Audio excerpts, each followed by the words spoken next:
Iniciamos já essa semana conversando sobre um assunto muito importante. Ontem, dia 22 de agosto, foi o Dia Nacional do Folclore. Para conversar um pouquinho com a gente a respeito disso, nós temos aqui uma das grandes representantes do folclore aqui de Itapetininga, que registrou diversas histórias aqui da nossa cidade, da nossa região. Conversaremos com a Luciane Camargo, ela que é tradutora e intérprete e uma das autoras do livro Itapetininga, Lendas aqui de Itapetininga. Boa tarde, Luciane, bem-vinda ao Telescópio, tudo bem?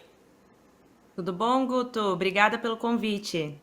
Muito bem, Luciane, primeiro, conta um pouquinho pra gente a respeito da importância desse dia, dia do folclore, dia de contar as histórias que dizem respeito ao povo, que dizem respeito à cultura local. Conta pra gente. Eu acho que eu posso até começar falando um pouquinho para vocês o que significa essa palavra folclore, né? Sim. Então, essa palavra vem do inglês, folk é povo e lore é sabedoria. Então, a gente traduz folclore como a cultura de um povo, sabedoria do povo. E por isso que é tão importante a gente comemorar esse dia, porque o folclore traz todas as nossas riquezas, sejam elas representadas por lendas, por música, por danças, artesanato, tudo isso é folclore, né? Então a gente tem que saber o que a gente está comemorando. E quando a gente fala de folclore, a gente pensa nas figuras folclóricas, que, no nosso caso, deram origem ao livro, né? Uhum. As figuras folclóricas regionais. A gente fala de figura folclórica, a gente lembra de Saci, Mula Sem Cabeça, Curupira, todos esses. Mas quando a gente fala de folclore em Itapetininga, a gente lembra do Raimundão, né? Que estampa a Uhum. capa do nosso livro aqui, como eu posso mostrar para vocês.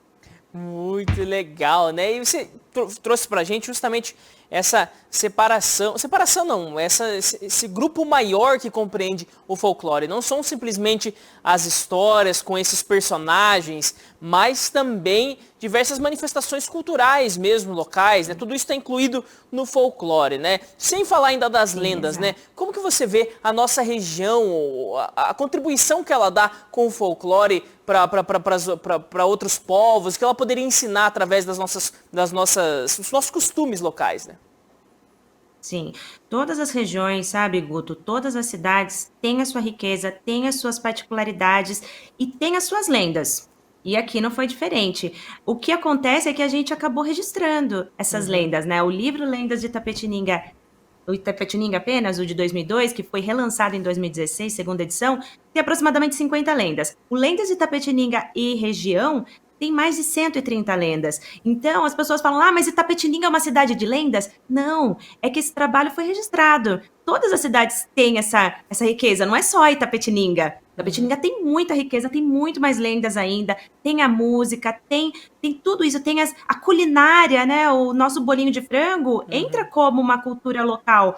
Então a gente tem que dar valor a tudo isso. E as lendas, principalmente com os personagens que estiveram aqui, né? Que são daqui, que é o Raimundão, que é, por exemplo, a gente fala em Saci a nível de Brasil, legal, mas tem o Saci o Saci que apareceu aqui em Tapetininga, que escondia crianças. Então, tem essas particularidades, né, do que ocorre em cada região e como a gente pode contar isso a nível de Brasil.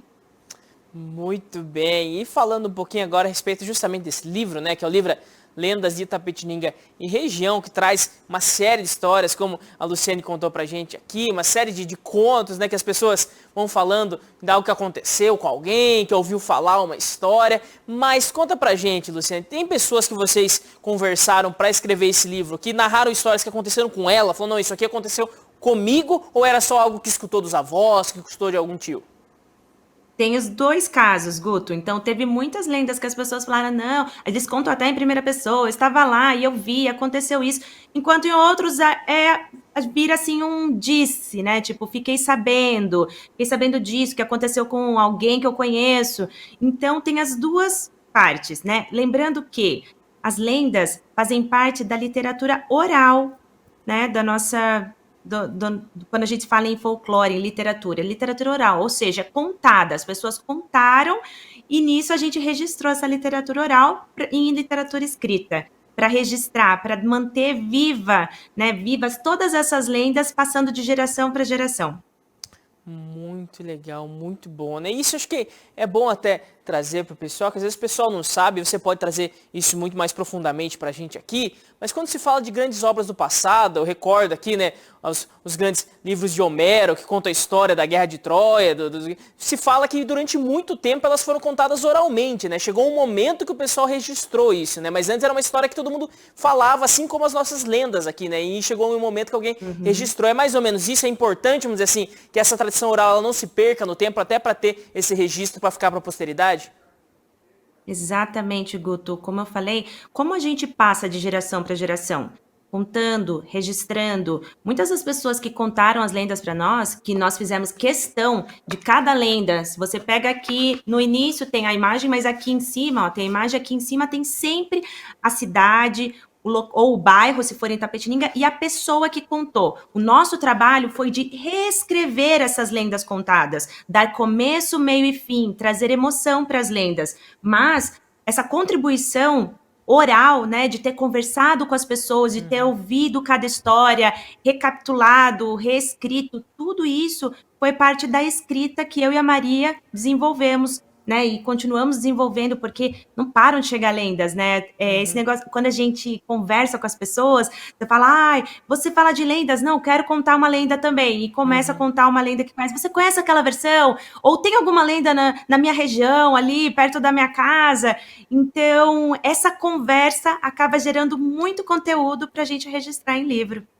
Muito bem, Luciane, muito bem. E contando um pouquinho a respeito das lendas aqui na região, né? Quando se fala, vamos dizer assim, naqueles contos de fadas mais estabelecidos ou literatura infantil mais estabelecida, ela vem sempre relacionada a uma moral da história, né? Tem sempre uma mensagem ali para se passar. Nas lendas, acontece isso também ou é algo um pouco mais livre? Às vezes só narra o que aconteceu ali.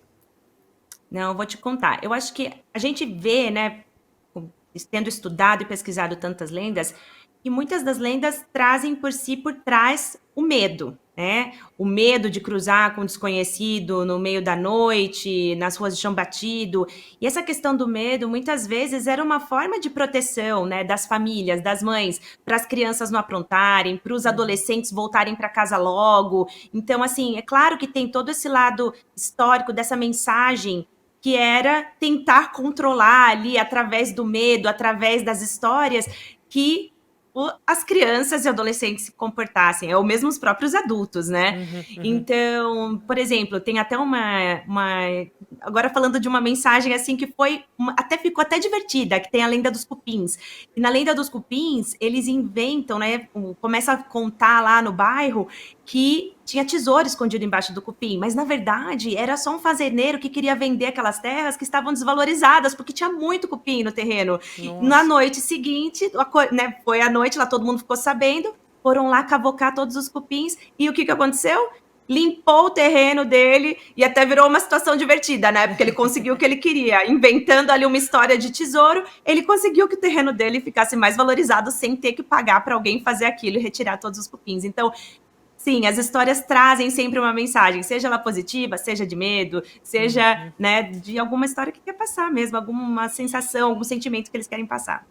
Muito legal. E o bom de ser lendo as histórias aqui da região, né, é que, de certa forma, vai se datando, vai se registrando uma Itapetininga de tempos atrás, que hoje a gente, com o desenvolvimento, a cidade vai mudando bastante, né? Isso você vê também, o pessoal às vezes fala, nas histórias eu lembrei da minha infância nesse bairro, que era desse jeito, era de outra forma. Você vê muito disso também, um registro da geografia da cidade? Sim, sim, nossa, essa parte geográfica é muito legal. A gente até vai sempre conferir. Eles falam, no antigo tal, no antigo tal. Então, o que é esse antigo? O que é hoje? A gente gosta de colocar lá na história atual e fala o que é. Vamos dar um exemplo? O antigo fórum. Você sabe o que era ali, no antigo fórum, ali na Praça Peixoto, ali ao lado da Praça Peixoto Gomide, onde fica o centro ali, bem no centro de Itapetininga? Eu não nem imagino. Onde fica o fórum era o cemitério. Então, assim, imagina quanta história não saiu dali, né? A gente tem os casos das caveiras que apareciam de ponta cabeça ali, pendurados, né? Tem várias histórias que remetem ali, ou mesmo de ser assombrado, por isso você cruza com a dama de preto, com a mulher de branco. Então, essa geografia faz total parte de contar uma lenda. Muito legal. Todo mundo conhece alguma lenda, todo mundo conhece alguma história aqui da cidade. Vou trazer um comentário aqui das participações com a gente aqui. O Everton Juliano, ele mandou aqui, que maravilha, um forte abraço aí a Luciane Camargo e também a professora Maria Nunes da Costa também, que total respeito a essas grandes pesquisadoras do nosso folclore. Também participou com a gente e ele também colocou aqui, né, eu uso muito as narrativas dos livros das lendas com os meus alunos da educação infantil e eles amam. O Paulo Sérgio Carriel manda aqui pra gente, parabéns pelo trabalho lindo e importante. Este mês estou trabalhando com lendas no teatro. E conta pra gente a respeito justamente disso, Luciane. Ou seja, esse livro de vocês, ele serve como um material que pode ser trabalhado de diversas formas, seja na educação, seja na cultura, seja na própria vivência, né, das pessoas. Como que você encara isso, né, essa parceria com professores, com diretores de teatro, para conseguir vivenciar ainda mais a cultura de Itapetininga?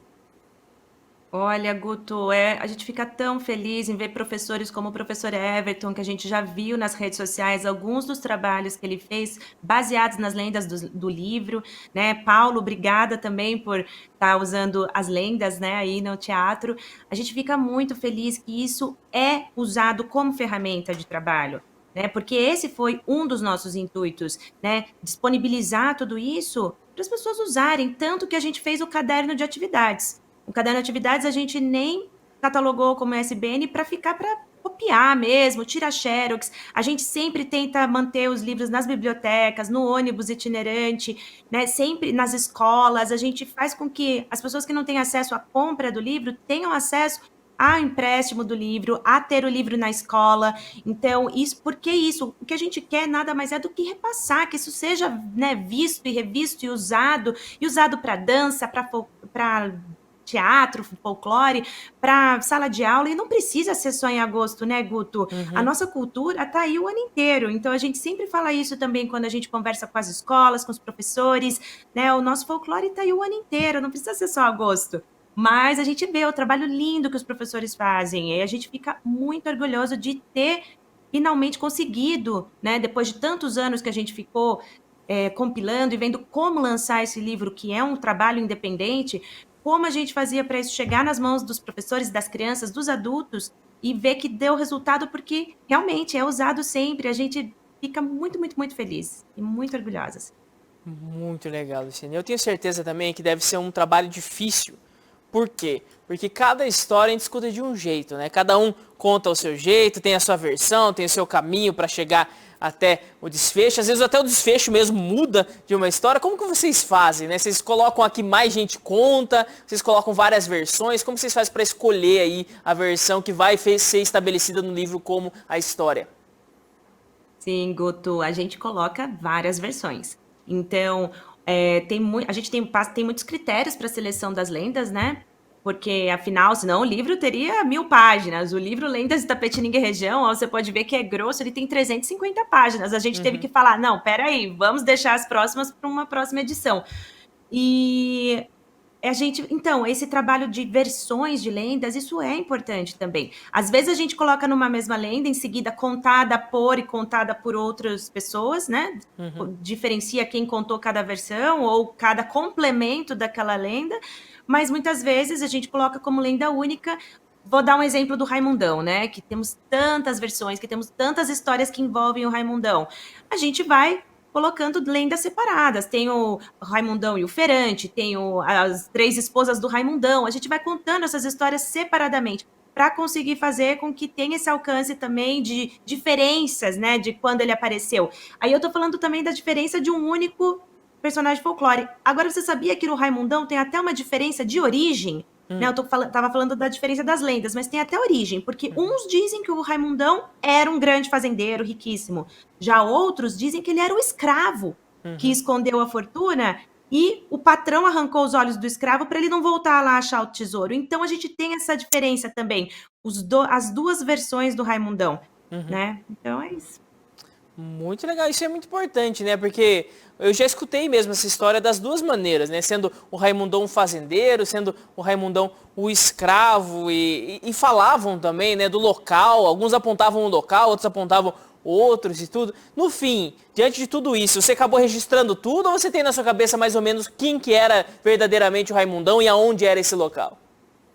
Guto, a gente escuta tantas coisas diferentes, é muito difícil falar, ah, não, a gente decidiu. A gente não decide, quem decide é o povo, né? Então, muitos falam, ah, não, era do Morro do Alto, o outro falou que é da Chapadinha, cada um fala de um lugar. Então, assim, eu acho que tem até essa disputa, ah, não, quero que seja do meu bairro, quero que seja perto da minha casa.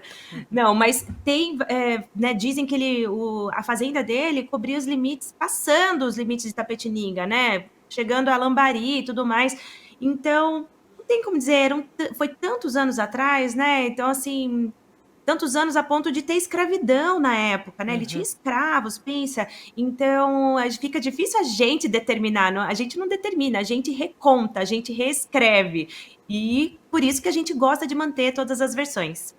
Muito bem. E dessas lendas, existe alguma de alguém que achou mesmo o tesouro ou nunca? Ou dá pra falar pro pessoal continuar procurando ainda, que ainda pode estar aí por aí o tesouro, é isso? Não. Nós tivemos um probleminha aqui com a... Ele... Oi. Cortou um pouquinho, Oi. mas acho que voltou já. Pode, se puder contar de novo pra gente aqui. Existe alguma lenda de alguém que achou esse tesouro ou ele tá disponível ainda? Não, então, tem até um colega no Facebook que já entrou em contato com a gente que ele criou um grupo lá e ele sai em busca do tesouro do Raimundão. Então, assim, ele não encontrou ainda, a gente ficou sabendo que ele vai atrás, mas até agora ninguém se mostrou campeão disso não, de achar o tesouro do Raimundão. Então fica o aviso para todo mundo. Quem tiver coragem e quiser buscar aqui na cidade, dá uma lida em todas as histórias, tenta traçar um mapa aí para você ir visitar os locais e quem sabe encontrar e se tornar um novo milionário aqui na cidade de Itapetininga, encontrando o tesouro do Raimundão. E Luciane, conta pra gente, quem quiser acompanhar mais desse trabalho, ter acesso ao livro ou também ter acesso aos conteúdos digitais que vocês fazem, eu sei que vocês fazem também, tem essa cartilha para os professores, né, uma página de exercício. Quem quiser ter acesso a todo esse material, tanto para trabalhar nas aulas ou para conhecer mesmo as histórias, como que ele pode fazer? Sim, então como eu falei, o livro está disponível nas bibliotecas, né, para quem quiser ter acesso apenas, né, a emprestar, tal, lá no ônibus itinerante, eu não sei agora, eu acho que está desativado, mas vai estar lá. Mas se você quiser adquirir o livro, ele está à venda fisicamente na papelaria principal de Itapetininga, ou através da Martins Fontes online, para quem não é de Itapetininga, e sobre os nossos canais. A gente está no Facebook, Lendas de Itapetininga e Região, Instagram, Lendas Itapê. Temos no YouTube uns vídeos que produzimos ou as matérias que saímos, nós sempre colocamos lá. E esse ano a gente teve até as lives, né? Fomos consagradas com a Lei Aldir Blanc, fizemos algumas lives falando das diferenças do Raimundão, falando sobre atividades para os professores, teve uma entrevista comigo e com a Maria, né? As pessoas mandaram perguntas e nós fomos respondendo. Então, tá lá no YouTube, Lendas Itapê, também Lendas de Itapetininga e Região. Sigam nossos canais e de tempos em tempos vamos postando as coisas que estamos fazendo. Tá certo. Muito obrigado, Luciane, pela participação aí com a gente, por contar essas histórias, pelo trabalho que vocês envolvem. São anos aí registrando, tendo muito trabalho de ouvir o pessoal, de filtrar, de trabalhar isso literariamente para ficar legal também para quem vai ler, né, essas histórias. E é um trabalho muito importante para toda a região aqui de Itapetininga. Então, parabéns para você, também para Maria e também para todo mundo que ajuda vocês dando esses relatos também, né? Todas as pessoas que participaram desse livro diretamente aí, também fica aqui um agradecimento público, né, de toda a população de Itapetininga por todos esses registros, né? Se quiser deixar mais algum recado pessoal, fica aberta a câmera do telescópio, Luciane. Sim, obrigada, Guto. Obrigada a todos que continuam usando o livro em suas atividades e contando as lendas para as pessoas, repassando essas histórias que nós registramos. É um grande prazer poder trabalhar com as lendas de Itapetininga e das cidades ao entorno. Então, muito obrigada pela entrevista aqui, Guto.